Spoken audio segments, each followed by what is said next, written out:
Alhamdulillah, tidak henti-hentinya bersama-sama kita memanjatkan rasa syukur kita kepada Allah Subhanahu wa taala atas segala limpahan rahmat dan karunia Allah. Pada malam hari ini kembali kita diberikan oleh Allah nikmat yang begitu besar, dapat hadir berjamaah menunaikan kewajiban kita, dan alhamdulillah bersama-sama pula kita mendengarkan tausiah yang insyaallah mudah-mudahan membawa kebaikan untuk kita bersama, dan mudah-mudahan duduk di majelis ilmu di mana disebutkan oleh Nabi kita Muhammad sallallahu alaihi wasallam, duduk di majelis ilmu dan majelis zikir adalah taman-taman surga. Salawat dan salam senantiasa tercurah kepada Nabi kita Muhammad sallallahu alaihi wasallam. Jamaah yang dimuliakan oleh Allah, alhamdulillah begitu besar nikmat dan kasih sayang Allah, yang dimana semua yang telah Allah titipkan kepada kita, terutama berbagai macam nikmat yang tidak mungkin kita ingat satu persatu. Alhamdulillah imam masjid kita membawakan surah Ar-Rahman, yang di situ salah satu ayatnya yang sering-sering terulang, wa bi ayyi ala rabbikuma tukadziban. Nikmat Allah yang mana yang mau kita pungkiri. Maka alhamdulillah dengan ketaatan dan ketakwaan kita bersama senantiasa menguatkan iman dan takwa kita kepada Allah Subhanahu wa taala. Wa tajawwadu fa inna khairaz zadi taqwa. Jamaah yang dimuliakan oleh Allah, dalam kehidupan perjalanan kita, perputaran waktu kehidupan kita, kita tidak akan terlepas dari berinteraksi dengan makhluk sosial. Seperti apa yang akan kita hadapi tidak lain adalah bagaimana kita berinteraksi dengan sesama makhluk ciptaan Allah, yaitu manusia. Bagaimana kita berinteraksi, bagaimana kita berhubungan baik, wabil khusus dengan saudara kita sesama muslim. Dalam salah satu hadis baginda Rasul sallallahu alaihi wasallam yang diriwayatkan oleh Abu Hurairah radhiyallahu anhu, beliau menyebutkan ada 6 hak dan kewajiban kita, hakul muslim 'alal muslim. Sittun, yaitu ada hak daripada muslim kepada muslim yang lain, itu ada 6. Ada riwayat yang lain 5, tapi riwayat daripada Abu Hurairah itu menyebutkan 6 perkara. Nah, dan hal yang ini akan berjibaku dengan kehidupan kita sehari-hari. Yang pertama, kata Rasul sallallahu alaihi wasallam, apabila engkau bertemu dengan saudaramu yang seiman, maka jangan lupa kita mengucapkan salam. Itu kewajiban kita. Maka tebarkanlah salam itu untuk menambah kemaslahatan dan kasih sayang. Bagaimana dengan hukum seseorang yang memberi salam? Sepakat para ulama menjadi hukum sunnahnya. Tapi bagi yang menjawab,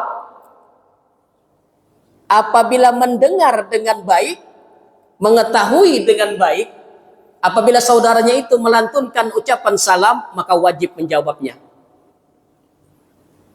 Saya bertemu dengan ketua takmir masjid. Kaif khabar Ustaz? Assalamualaikum. Wassalam. Itu wajib dijawab. Nah, sebagian daripada ulama apabila dalam jumlah yang banyak dalam satu majelis datang tiba-tiba seseorang dengan mengucapkan salam, maka apabila di antara sebagian dari orang-orang tersebut mengucapkan dengan membalas salamnya, walaupun yang lain tidak menjawabnya, maka sudah termaklum dari orang yang lain yang menjawabnya. Maka kewajiban kita dimanapun kita berada, apabila kita bertemu dengan saudara kita, maka kewajiban kita adalah memberikan salam. Jangan gengsi, Pak. Jangan gengsi kita untuk memberikan salam kepada saudara kita. Assalamualaikum. Waalaikumsalam. Kadang-kadang kan kita malu. Di tengah orang banyak kita malu mengucapkan salam. Padahal menebarkan salam itu adalah tanda-tanda salah satu kemuliaan yang Allah titipkan, ciri khas daripada kita seorang muslim. Ya. Terkadang kita sering melihat kalau di banyak orang, kadang-kadang kita malu mengucapkan salam. Padahal kewajiban kita untuk menandakan bahwa kita adalah orang muslim. Jamaah yang dimuliakan oleh Allah Subhanahu wa taala, karena bagaimanapun dan dimanapun, maka salam itu apabila kita mampu mengerjakan dan melaksanakan dan mengucapkannya dengan baik, maka keberkahan yang Allah akan berikan kepada kita. Kenapa? Salam itu adalah sebagai bukti bahwa kita mendoakan kepada saudara kita dengan keselamatan. Nah, jadi ini salam, mari kita praktekkan terlebih dahulu menebar salam ini di dalam lingkungan rumah kita. Bagaimana kita mau berangkat meninggalkan rumah kita, berpamitan kepada istri dan anak-anak kita, jangan sampai kita lalai dari mengucapkan salam. Kan ini Pak yang sering terjadi, keluar rumah ya keluarlah. Tidak pernah kita meninggalkan rumah itu berpamitan dengan istri dan anak kita itu dengan mengucapkan salam. Tanda daripada seorang yang beriman kepada Allah, maka senantiasa dia mengucapkan salam. Ya. Assalamualaikum. Maka istri dan keluarganya akan menjawab waalaikumsalam warahmatullahi wabarakatuh. Begitu juga kita ajari itu anak-anak kita. Pada saat mereka akan meninggalkan rumah, contoh mereka mau berangkat ke sekolah. Ini terkadang bisa terjadi kepada siapapun yang mereka lalai membiarkan anaknya keluar rumah tanpa mengucapkan salam. Dan ini banyak kan Pak? Banyak. Seolah-olah salam itu tidak ada artinya bagi mereka. Padahal, ya Allah, luar biasa. Hikmah daripada orang yang menebarkan salam, itu salah satunya adalah kemurahan dari Allah Subhanahu wa ta'ala. Maka mulai daripada awal yang baik, ajari sedini mungkin anak-anak kita di rumah senantiasa mengucapkan salam. Keluar rumah, meninggalkan rumah, mereka berangkat sekolah, ajari mereka dengan ucapan salam. Datang sampai di rumah mereka belajar, pulang sekolah, ingatkan kepada anak kita agar senantiasa apabila mereka mau masuk ke dalam rumah, ajari terus menerus, jangan sampai mereka masuk menyelonong begitu saja ke dalam rumah. Maka ajari terus menerus anak-anak kita dengan ucapan yang baik, yaitu ajari dengan senantiasa memberi salam. Nyaman kan Pak? Apabila seseorang tersebut, anak kita masuk ke dalam rumah, terdengar Assalamualaikum Abi, Assalamualaikum Umi, senangnya hati orang tua. Saya kata begitu. Contoh, saya itu sering mendamaikan beberapa orang yang berselisih. Mohon maaf karena memang bidang kami di kantor urusan agama adalah memediasi orang-orang Pak RT yang biasa ingin bercerai, ingin berpisah. Alhamdulillah Pak, apabila seseorang tersebut masuk dalam ruangan, mereka mengucapkan salam, ini etikat baik. Ini itikat baik. Ya. Setiap orang yang masuk ke dalam ruangan yang ingin mediasi, apabila mereka mengucapkan salam, keberhasilan untuk mediasi itu hampir 70-80%. Ya. Kenapa? Orang yang mengucapkan salam masih dalam kondisi mereka yakin ada keimanan kepada Allah Subhanahu wa taala. Beda Pak dengan orang yang nyelonong begitu saja, nah itu sudah alamat akan susah dimediasi. Tapi apabila orang Assalamualaikum, ini luar biasa, ada ciri-ciri khas daripada tanda-tanda orang yang ingin mengarah kepada sesuatu hal yang baik. Nah, jadi itu Pak RT ya, Pak RT pengalaman ini Pak RT.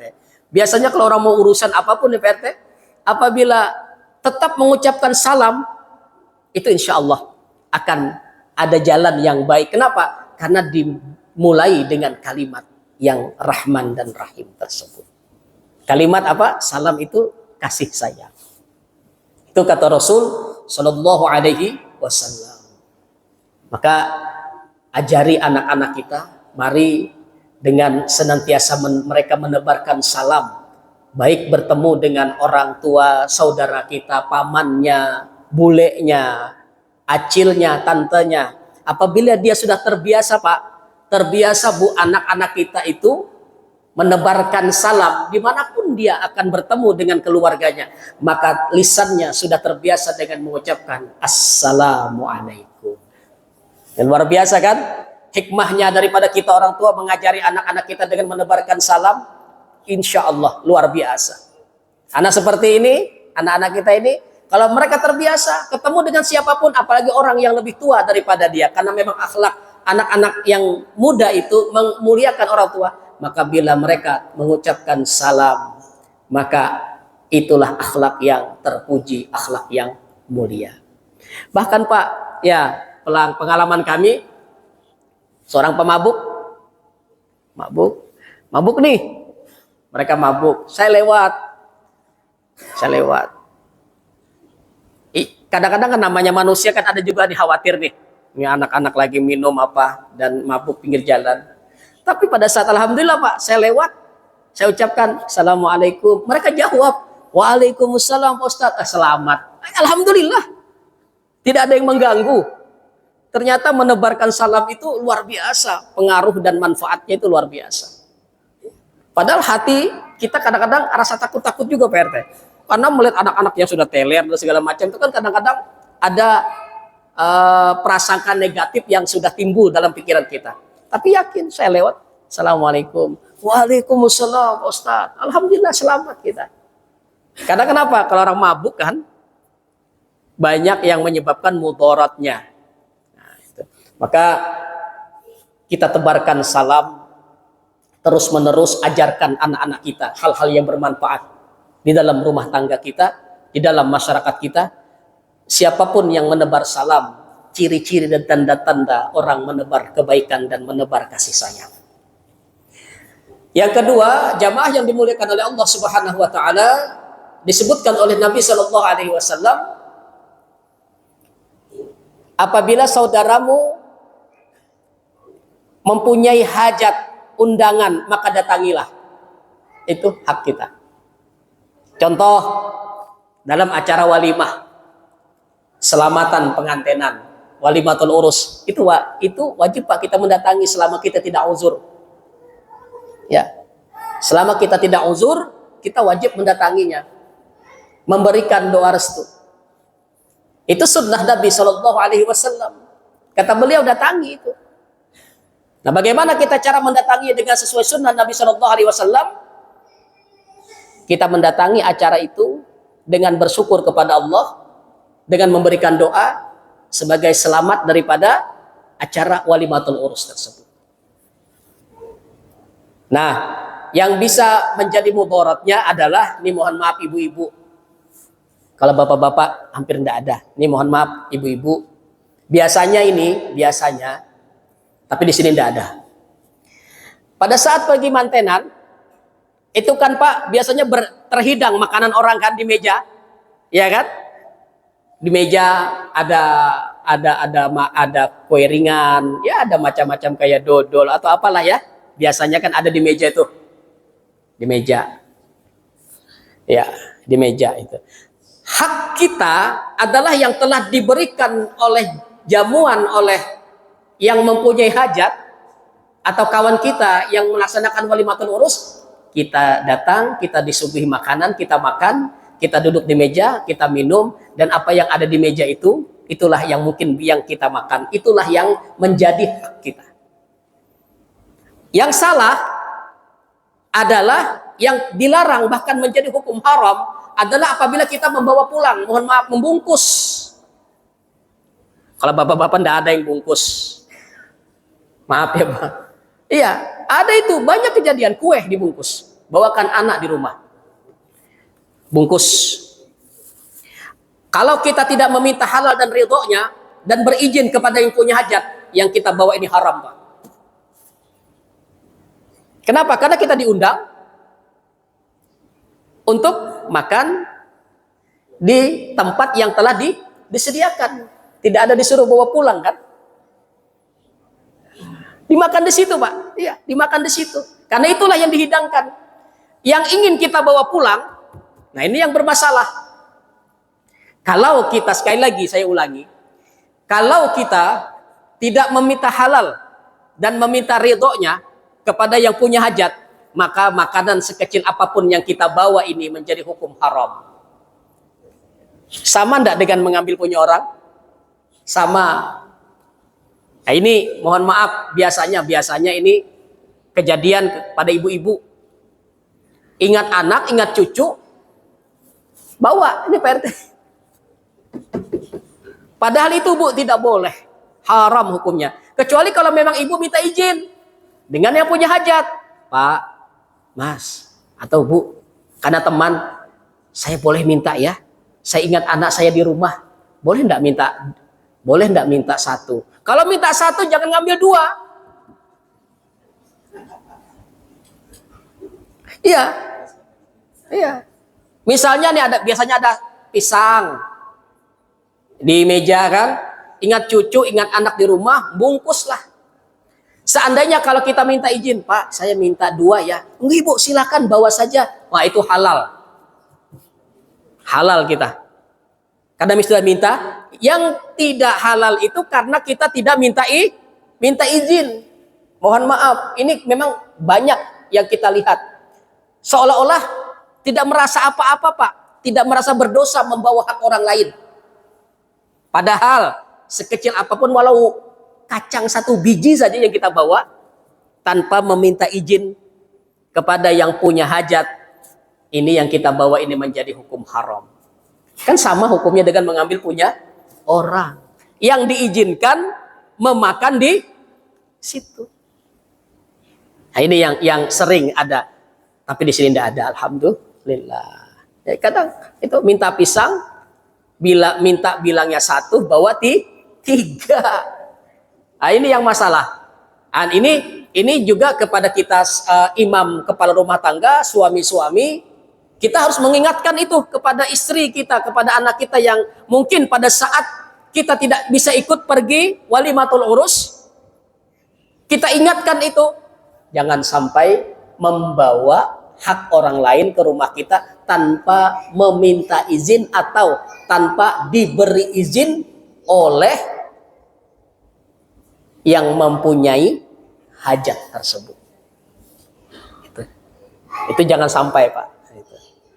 Nah, kelemahan yang lain adalah pada saat biasanya acara walimatul urus, banyak hal-hal yang haram terjadi, yaitu masing-masing lah. Tapi bagi kita bisa menjaganya itu dengan baik. Ya. Di mana letaknya?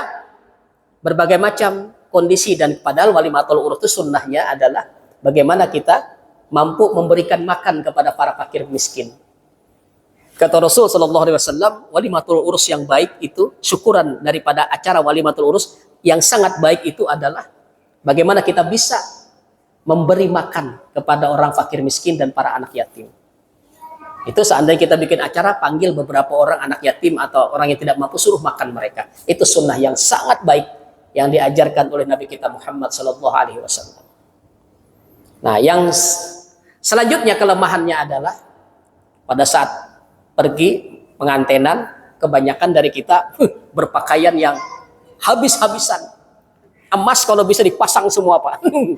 Sampai ke siku, berat jalannya, digoyang-goyang begini. Mohon maaf ya, Pak. Ya kan? Biasanya kalau pergi mantenan itu habis dipasang semua. Cincin, habislah. Baju yang paling baik. Ini mohon maaf ibu-ibu nih. Nah, ada hal yang bisa menyebabkan kita mendapatkan banyak pahala, malah hilang pahalanya. Kenapa? Pada saat kita berada di acara walimatul urus, kita tidak bisa mampu menjaga lisan kita ini dengan baik. Di mana letaknya? Pada saat kita melihat kondisi keadaan walimatul urus atau kondisi makanan dan segala macam, terkadang kita bisa mencibir keadaan walimatul urus saudara kita. Ya Pak ya, biasa kan begitu. Bagaimana makanannya? Nah enak. Wah ini berdosa sudah itu Pak. Iya mohon maaf itu. Kamu rasain enggak tadi anunya, sotonya? Enggak. Asin. Wah. Ini berdosa Pak kita. Berdosa kita. Ya. Padahal inginnya kita mendapatkan pahala dari Allah. Mendatangi acara walimah. Itu sangat sunnah yang sangat baik. Yang baik adalah kita diam, apapun yang kita mau bersedekah, kita makan, mungkin enak dan tidak enaknya, sudah diam saja. Karena niat kita adalah apa? Bukan datang makan. Niat kita adalah datang memenuhi undangan, memberikan doa restu, kalau ada makanan ya kita makan. Nah ini yang sering kelemahan. Maka apabila kita pergi walimatul urus, acara hajatan, acara apapun itu, apapun yang dihidangkan oleh kawan sahibul hajat kita, makanlah. Apapun yang rasanya asin, asam dan segala macam, bersyukurlah kepada Allah. Kenapa? Karena masih diberikan rezeki oleh Allah Subhanahu wa taala. Nah, yang ketiga adalah apabila engkau diminta nasihat, kata Rasul sallallahu alaihi wasallam, berilah nasihat. Nah, imam kita tadi pada rakaat yang kedua membaca wal 'asr innal insana lafi husn illal ladzina amanu wa 'amilus shalihat wa tawassaw bil haqq wa tawassaw bis sabr. Apabila ada saudara kita yang ingin meminta dinasehati, apabila kita mampu nasihati. Apabila kita tidak mampu, bawa Pak ke imam masjid, bawa ke ustadz untuk mendapatkan pencerahan yang baik. Ya. Bila dia bertanya, kita tidak bisa menjawab, bawa kepada pakarnya, bawa kepada ahlinya. Misal konsultasi keluarga, bawa kepada yang mengerti tentang masalah keluarga yang sakinah. Kan begitu. Apabila bertanya tentang ilmu sholat, bawa kepada memang ustadz yang memang ahli di dalam hukum fikihnya. Kalau kita memang bisa jawab, maka berilah jawaban dan nasihat yang baik. Yang terkadang mohon maaf, orang yang bertanya, orang yang curhat tentang masalah rumah tangga. Terkadang yang ditanya ini karena bukan bidang dan ahlinya, dia malah ngompor-ngompori. Ada itu Pak. Pak, bagaimana saya ini begini-begini dengan istri dan keluarga. Kan sudah saya bilang kamu dulu dia itu begini. Wah itu nambahin kan? Nambah datang mudarat. Nambah datang mudaratnya. Nah, jadi apabila keluarga kita, kawan kita meminta nasihat, berilah nasihat itu dengan sebaik-baiknya. Walaupun hanya satu ayat Al-Quran yang kita sampaikan. Apapun yang kita bisa, maka sampaikanlah hal itu dengan sebaik-baiknya, karena kita akan mendapatkan rahmat dari Allah Subhanahu wa taala. Yang keempat, apabila sakit, kata Rasul sallallahu alaihi wasallam, jenguk, datangi keluarga dan kawan kita yang sakit, doakan, berikan berikan doa-doa yang baik, penguatan kepada saudara kita tersebut. Alhamdulillah, semoga ujiannya ini cepat diberikan kesembuhannya oleh Allah. Ya kan begitu pada saat kita menjenguk kawan dan keluarga kita yang dalam kondisi sakit. Berkah Pak luar biasa orang yang senantiasa menjenguk keluarga dan kawannya yang lagi sakit. Tidak bisa bawa apa-apa, tidak apa-apa. Kita mendoakan datang saja sudah senang. Kan begitu. Maka disitulah menyambung silaturahim. Itu yang sangat kita dambakan dalam kehidupan kita. Selanjutnya kata Rasul Shallallahu Alaihi Wasallam, apabila ada saudaramu yang meninggal dunia, maka bantulah acara pelaksanaan pemakaman jenazahnya. Nah, ini yang sering. Sebetulnya kalau untuk memandikan jenazah itu simpel. Kadang kan kita berpikir berbagai macam cara dan pelaksanaannya. Pak, memandikan jenazah itu hanya 3 rukunnya. Pertama niat. Mau niat itu mau diucap boleh, mau tidak diucap juga boleh. Sengaja aku memandikan jenazah hamba Allah ini lillahi ta'ala, boleh. Ucap dalam hati boleh. Tidak ada masalah. Niat. Yang kedua, mengistinjai kotoran itu dengan tempat kubul dan itu harus bersih. Makanya disediakan nih kain kaci yang untuk melapis tangan. Yang bagus itu, Mbak. Bukan yang kain karet, bukan yang karet. Kalau karet itu licin. Tidak kelihatan pada saat kita membersihkan istinjanya, kotorannya. Tapi kalau kain putih, kain kaci itu kelihatan, Pak, pada saat kita membersihkan daripada kotorannya.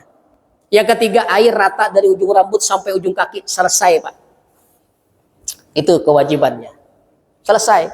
Masalah nanti mandi ganjil itu mudah dipelajari. Artinya kalau darurat, 3 hal itu sudah tercukupi, selesai. Ustadz, bagaimana dengan kita caranya mengistinjai jenazah? Sama, Pak, dengan kita juga pada saat kita bersuci dari selesai buang air besar, sama. Tidak ada bedanya. Sama. Tetapi yang harus mengerjakan adalah ahli warisnya, anak-anaknya. Bagaimana kalau orang tua laki-laki yang meninggal, bolehkah anak perempuan yang mengistinjai? Tidak boleh. Cari anak laki-laki, cari menantu laki-laki, ya. Nah, jadi jangan salah paham.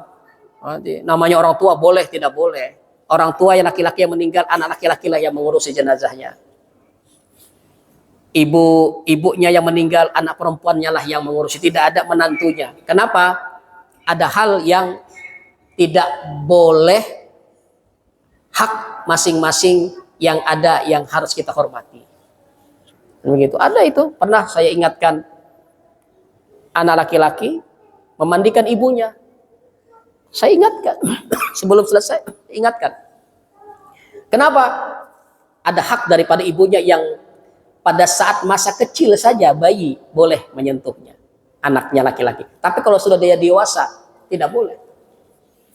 Haram hukumnya. Nah, di situ kadang-kadang orang tidak paham, seolah-olah katanya, wah itu kan ibu saya. Ya kamu laki-laki, ibu perempuan. Maka carilah, kalau memang tidak ada anak perempuan, istrimu. Kan begitu. Jadi simple, Pak, mudah. Kalau kita ingin belajar pelaksanaan fardu kifayah itu mudah. Memandikan jenazah itu tidak repot-repot. Air sabun biasa, sekarang banyak sabun. 3 hal ini yang pernah perhatikan: niat, istinja bersih, air rata ke seluruh tubuh, selesai, Pak, mandi jenazah. Ada kata yang diuduin, monggo silahkan. Mandi ganjil silahkan. Itu hanya sunnahnya saja, tambahannya. Tidak masalah. Kalau memang bisa, bagus. Mengkafani gampang, paling mudah mengkafani itu. Laki-laki kan 3 lapis kain. Sudah, kalau memang tidak mau pakai baju dan segala macamnya, gelar saja 3 lapis kain, Pak. Udah selesai, cepat selesai kerjaannya. Di mana susahnya? Ya kan? Ketua masjid bisa kok, insya Allah. Ya, Ustaz, ya? Insya Allah bisa. Gelar kain 3 lapis, 3 lapis, sudah, Bu, bungkus selesai. Kadang kan kita berpikir, bagaimana cara bikin bajunya, ya kan begitu kan? Bagaimana cara bikin? Itulah yang menjadi penyebab daripada kita senantiasa berpikir panjang. Padahal sunnahnya 3 lapis kain laki-laki, 5 lapis kain perempuan, selesai. Itu hanya variasi, Pak. Nanti dibikinkan baju kurung, ya kan? Baju gamis, variasi. Variasi itu. Jangan terlalu terfokus daripada itu. Nanti bagaimana bikin surbannya, itu variasi, Pak. Kalau memang kita tidak bisa hal yang demikian, gelar saja 3 lapis kain. Yang penting jenazah itu tertutup semuanya tubuhnya dengan kain tadi, selesai, Pak.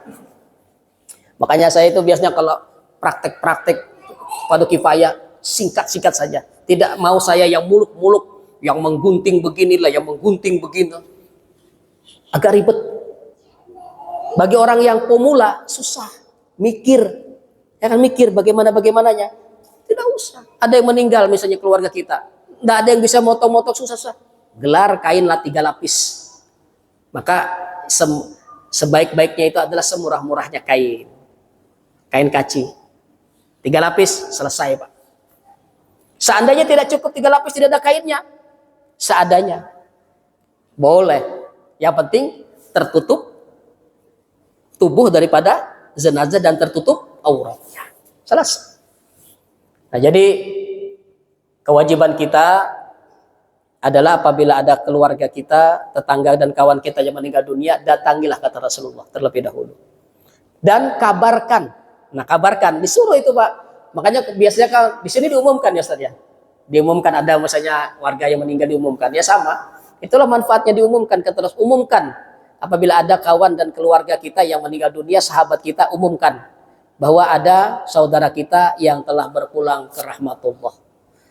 Yang cocok sekali itu adalah kalimatnya memang yang berpulang ke rahmatullah, kembali kepada rahmatnya Allah. Kalau meninggal dunia itu kan bahasa kita saja. Aslinya adalah berpulang ke rahmatullah atau kembali kepada rahmatnya Allah Subhanahu wa ta'ala.